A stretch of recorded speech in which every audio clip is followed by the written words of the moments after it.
Pues bien, aquí continuando con nuestro propósito de medir el voltaje de rizo, pues como ustedes podrán ver, el equipo ya está abierto.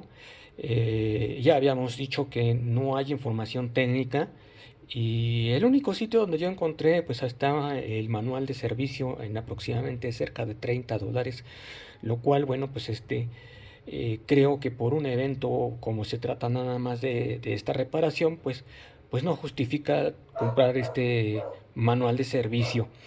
Pero bueno, pues supongo yo que cuando se trata de centros de servicio dedicados al audio y al video, pues este tipo de compras pues sí son factibles. Pero no es mi caso, ya que como les he dicho, pues mi especialidad más bien es la instrumentación científica y de laboratorio, aunque eventualmente me doy el gusto de atender este tipo de aparatos. Entonces, bueno, pues ya habíamos dicho que pues también para checar lo que es el voltaje de rizo, siempre es importante contar con la herramienta adecuada para que se pueda hacer un diagnóstico más certero y efectivo en cuanto a lo que es la revisión de los equipos.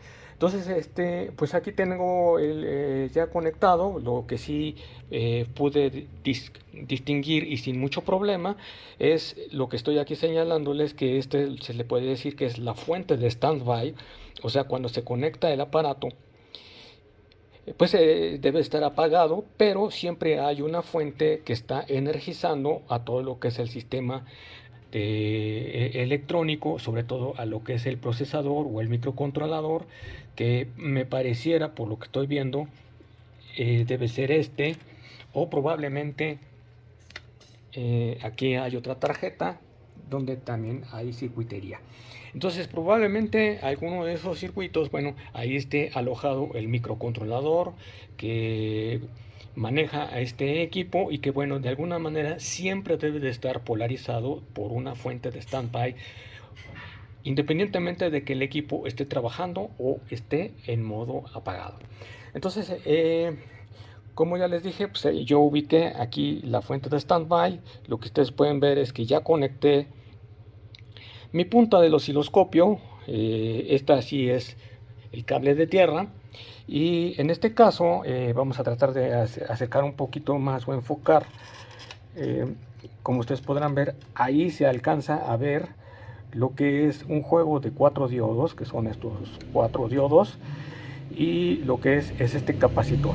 Entonces estamos hablando de una fuente rectificada por un puente de diodos y filtrada por un capacitor.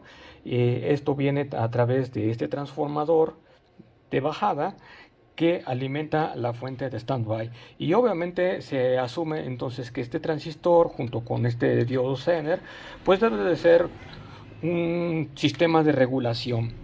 Entonces, pues lo que vamos a hacer es checar el voltaje de rizo, y para ello pues vamos a ver eh, aquí lo que es, ya está conectado, y aquí tengo mi osciloscopio. Entonces ahora pues vamos a ajustar las perillas.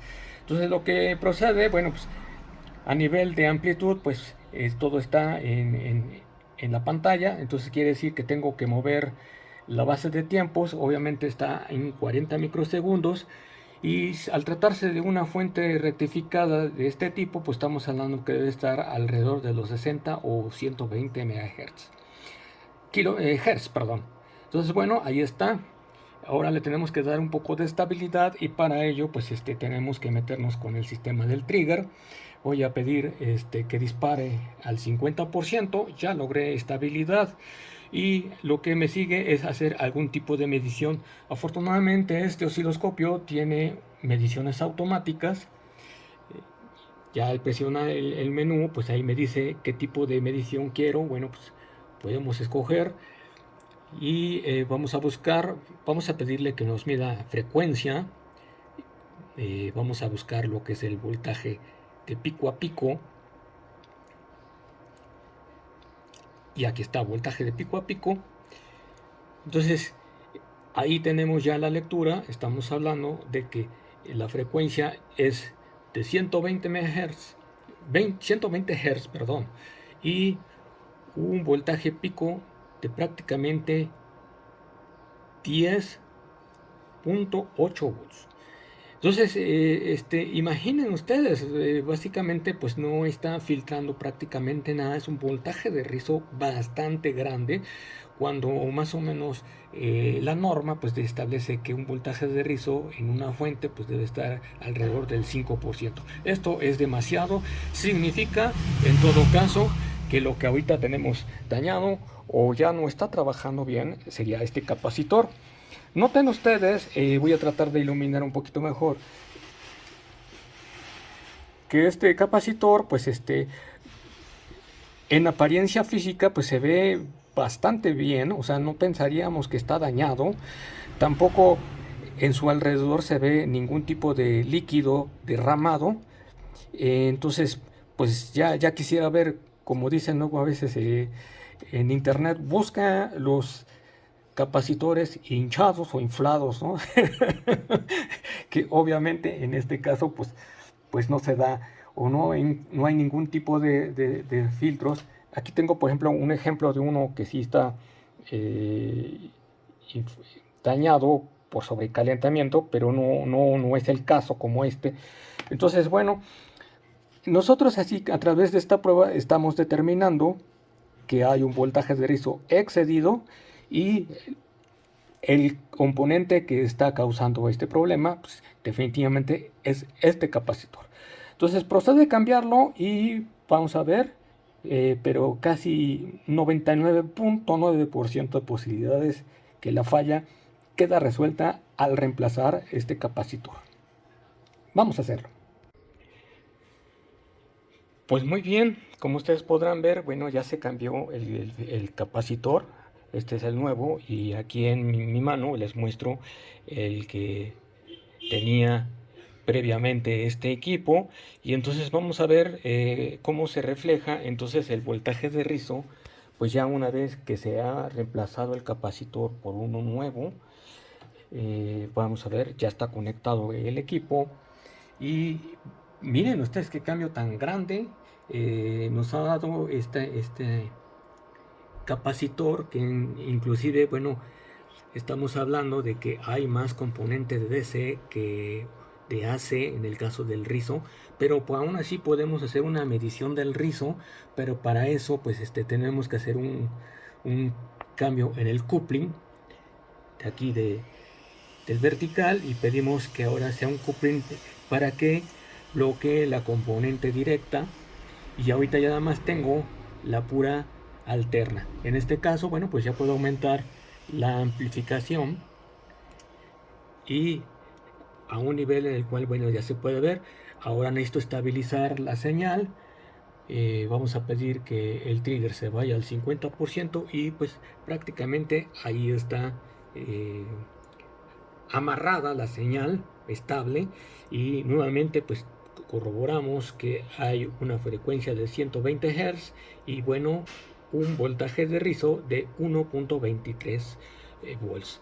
Entonces ya hay un cambio muy grande. Cuando estábamos hablando de que hace unos momentos el voltaje de rizo rondaba cerca de los 10 volts, 11 volts aproximadamente. Entonces esto ya es algo más aceptable. Vamos a quitar nuevamente, ahora vamos a poner el acoplamiento en DC. Obviamente pues se va a salir porque la tengo en 500 milivolts, entonces tengo que poner la atenuación en 5 volts por cuadro, y pues como ustedes podrán ver, 5, 10, 15, aproximadamente 15 volts rectificados son los que ahorita la fuente de standby debe de tener. Vamos a ver cómo funciona el aparato entonces. Pues ya aquí viendo por la parte frontal del amplificador, como ustedes podrán ver, ahora sí está totalmente apagado, salvo el pequeño LED que nos indica que está en modo de standby, esperando la instrucción de que se le dé el power. Entonces vamos a dar power y como ustedes podrán ver, miren, ya está encendido el aparato. Inclusive pues podemos subir el volumen, ya baja, o también podemos pedir que cambie de estación. Vamos a pedirle que empiece a bajar o que suba ¿sí? Podemos pedir que cambie AM, FM, y pues obviamente también las memorias ya están funcionando. Entonces, prácticamente con esto queda resuelto el problema y el misterio que, como les digo, ahí en internet está marcado como un misterio porque todos lo reportan como un grave problema en estos aparatos, pero nadie se atreve a decir pues qué es lo que está fallando. Y bueno, en esta ocasión nosotros, mediante el uso de herramientas adecuadas, bueno, determinamos. Y que viene muy a propósito del tema de este video en general, que es la medición del voltaje de rizo, que en resumen podemos ver que el voltaje de rizo muchas veces es bastante nocivo y puede tener inclusive la capacidad de provocar daños en la electrónica, muy aparte de, como en este caso, que está generando problemas aleatorios e inesperados. Pero hay veces que se dan unos picos tan fuertes que puede dañar la electrónica, sobre todo cuando se trata de fuentes switcheadas, como la que vimos momentos antes y en la que pudimos ahí medir también el voltaje de rizo. Recordemos que ahí, bueno, pues estábamos hablando de una alta frecuencia y que por lo tanto el voltaje de tierra tenía, perdón, el cable de tierra del osciloscopio tenía que ser bastante corto para que no funcionara como una antena y captara transitorios no deseados en la medición del voltaje de rizo. Pues muy bien, con esto ustedes ya tienen una idea de cómo se procede a hacer la medición del voltaje de rizo, ya sea para fuentes rectificadas por diodos o fuentes switcheadas o conmutadas, como ustedes gusten llamarle, y que puedan determinar si el voltaje de rizo está dentro de parámetro o hay que hacer algo. A veces pueden ser ajustes o a veces reparación, como fue este caso. Cualquier duda, cualquier comentario, pues ya saben, con todo gusto en la sección de comentarios. Gracias, hasta luego.